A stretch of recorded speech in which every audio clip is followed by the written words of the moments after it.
Bonjour les taureaux, j'espère que vous allez bien. Je vous propose un tirage général et intemporel.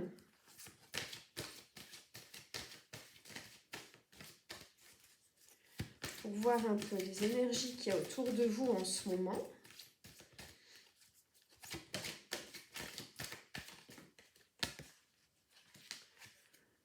Alors, mesurez les risques qu'il pourrait y avoir à vous engager dans cette relation ou à poursuivre cette relation.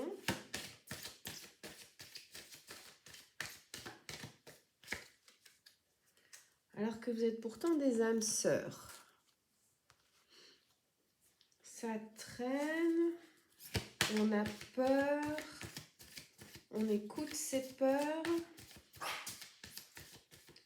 On se dit que ça va être encore la même chose que la relation précédente. Ça, c'est faux. Ou alors, c'est que vous allez réagir de la même manière. Vous aurez les mêmes résultats. Mais sinon, il n'y a jamais de relation identique. Et si vous êtes authentique, vous n'aurez pas forcément la même histoire qui va venir à vous. Alors, vous hésitez, vous pesez les risques. J'y vais pas. Hein. Bon, je précise que je fais exprès. Hein. J'y vais, je n'y vais pas. Pourtant, il y a de l'amour, il y a une certitude de sentiments en tout cas. Vous voyez, vous êtes sûr d'avoir des sentiments l'un pour l'autre. Et malgré tout, ça traîne, ça tergiverse, ça hésite. Vous en parlez peut-être même à votre environnement proche, quoi, à vos confidents. Et malgré tout, vous ne bougez pas, mais c'est pas l'environnement qui peut prendre la décision à votre place. Hein. C'est votre cœur, c'est votre histoire. Il y a de l'immaturité affective dans cette affaire.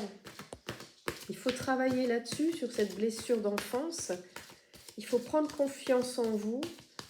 Il faut vous aimer vous-même, vous chouchouter vous-même et vous débarrasser de cette immaturité affective, en tout cas l'alléger, pour ne plus être comme ça dépendant, affectif ou affective, et pouvoir avoir des relations saines et sereines et durables. Et dans le partage, regardez. Bon, il va y avoir du partage. Vous savez quoi, ça me donne faim. Il va bientôt être l'heure et en plus j'ai prévu des pâtes ce midi. Ah, je vous raconte tout, ouais. Moi je vais faire un plat absolument extraordinaire. Et en plus, c'est rare que je mange des pâtes. Non, vraiment, je vous raconte tout là. Bon, il y a un besoin de réflexion chez vous par rapport à cette relation. Mais bon, s'il y a un partage, j'allais dire réfléchissez ensemble, quoi. Discutez. Qu'est-ce que vous attendez de cette relation? Qu'est-ce qu'attend l'autre? De quoi avez-vous peur? Ah bah, de quoi avez-vous peur? C'est toujours un peu la même peur. Hein. Je vais mettre là-haut parce que je vais remonter.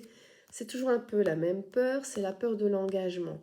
Bah oui, mais si vous avez envie d'une belle histoire et que vous ne vous engagez pas, bah cette belle histoire, elle ira pas loin, quoi. Après, il faut voir ce qu'est l'engagement pour vous. C'est pareil, il faut mettre les choses au point autour de ce plat de spaghettis qui me donne faim. Il faut mettre les choses à plat. L'engagement, c'est pas la même chose pour tout le monde. Hein. Pour certaines personnes, l'engagement, c'est tout de suite le mariage. Pour d'autres, c'est la fidélité, l'engagement. Vous voyez, par exemple. Hein. Donc ça, il faut en parler. Les peurs, il faut toujours en parler. Et ça vous permettra d'avancer. Bon, là, je vois rien d'autre qui arrive. Alors, je vais regarder un petit peu les énergies qu'il y a autour de vous. Qu'est-ce qui fait que vous êtes à ce point... bon, on a vu l'immaturité affective, d'accord. Mais est-ce qu'il y a autre chose qui vous freine? Ben voilà, on y est. Il y a eu de l'infidélité. Vous avez été victime d'infidélité et du coup, vous êtes dans dans le doute, dans la peur que ça vous arrive encore. Il y a même eu du vol. Je ne sais pas si c'est autour de cette histoire d'infidélité. C'est possible. Il y a parfois vraiment des histoires qui tournent au vinaigre. Parfois de la mesquinerie. D'aller voler quelqu'un parce qu'on ne sait pas. Ou des choses comme ça. Moi, je trouve ça assez minable. Il y a eu un mariage rompu. Il y a eu un divorce. Ouais, donc forcément, il y a, il y a eu des histoires de finances, on va dire, des histoires matérielles autour d'un divorce. Il y a eu ou il y a, hein, c'est peut-être du présent, je ne sais pas. Je n'ai pas de carte qui soit sortie du présent ou du passé. Mais en tout cas, voilà pourquoi vous n'êtes pas sûr de vous. Vous êtes dans le doute et dans l'hésitation. Il y a aussi de la malveillance autour de cette histoire de séparation ou de divorce qui, du coup, ça vous fait hésiter. Ce que je peux comprendre, hein, c'est on est tous à porter des fardeaux qui nous freinent, mais après on n'a qu'une vie.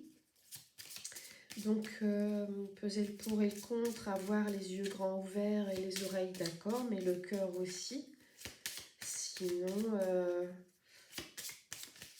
Sinon, vous restez dans la solitude. À vous de voir si vous avez envie de solitude. Bon, il y a les amis qui sont autour de vous. Donc, vous pouvez... Évidemment, vous pouvez vous confier, mais on n'est pas toujours de bons conseils quand on est amis. On n'est pas à votre place, on n'est pas dans le couple, vous voyez. Puis parfois, il y a des gens que vous considérez comme des amis qui sont dans la jalousie ou dans l'envie et qui, du coup, ne vous guide pas comme il devrait. Il y a du règlement des conflits là avec votre entourage proche, donc peut-être avec vos amis, parce qu'elle est venue juste après. Bon, bah vous réglez des conflits, ça c'est super. Il faut voir maintenant ce que ça va donner au niveau de votre couple. Alors, je vais regarder. J'ai pas tiré le tarot, tiens. Alors, dans quel état êtes-vous? Joli taureau. J'ai dit joli parce que comme ça, c'est ni féminin ni masculin. C'est bien pratique.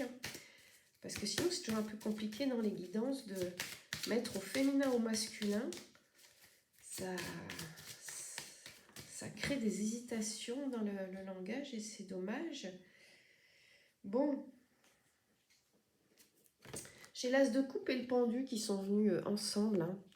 Donc, il y a pour moi, donc par rapport, vous voyez, il y a effectivement une réconciliation avec des proches. Est-ce que c'est aussi avec la personne de votre cœur?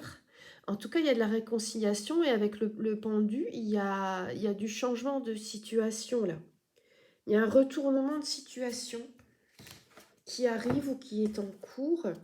Alors, côté love, que nous dit cette... Alors, waouh! Je la sors rarement, celle-là, je crois même que c'est la première fois. Ouais, c'est très très rare. Et vous avez un admirateur secret. Une personne ressent des sentiments très profonds pour toi qu'il n'a encore jamais avoués. Eh bien, avouer les sentiments, ce n'est pas... Il ne faut pas se sentir coupable d'avoir des sentiments et puis il faut oser, quoi. Ah, au pire, quand vous déclarez des sentiments à quelqu'un, il y a peu de risque de vous prendre de claques. Hein. Au pire, on vous dira, écoute, les sentiments ne sont pas réciproques, mais combien de chances sur 100 vous avez d'avoir une réponse qui sera plutôt, bah écoute, moi aussi, je n'osais pas t'en parler non plus. J'espérais, je pensais que c'était pas possible. Alors, j'en ai une autre qui est sortie. Là, vous voyez, c'est la récolte des fruits. Vous voyez, il y a des fruits dans cet arbre. Là, vous avez semé de l'amour Et vous entrez dans une période de récolte avec cette carte. Exprime ta gratitude pour les bénédictions d'amour qui arrivent bientôt sur ton chemin. Sache que tu mérites d'être et d'avoir tout ce que ton cœur désire véritablement. Voyez, ça vient. Ça vient là. Vous avez un admirateur secret. Si vous allez récolter les fruits, c'est que cet admirateur secret va se dévoiler. Et vous allez récolter de l'amour. Alors, est-ce votre âme sœur, cet admirateur secret? J'en ai bien l'impression. Hop là. Regardez. La carte qui s'est envolée, justement. Vous avez là la colombe, message de paix et d'amour. Et justement, on a vu que vous faites la paix avec certaines personnes de votre entourage. Et le résultat, c'est que l'amour arrive là, tout doucement. Tu ne comprends peut-être pas pourquoi certaines choses se passent, bien qu'il y ait toujours une raison spirituelle qui justifie les événements de ta vie. À travers la tourmente, une bénédiction va se révéler très bientôt. Eh bien, écoutez, je vais conclure là-dessus. Je vous embrasse. Je vous dis à bientôt.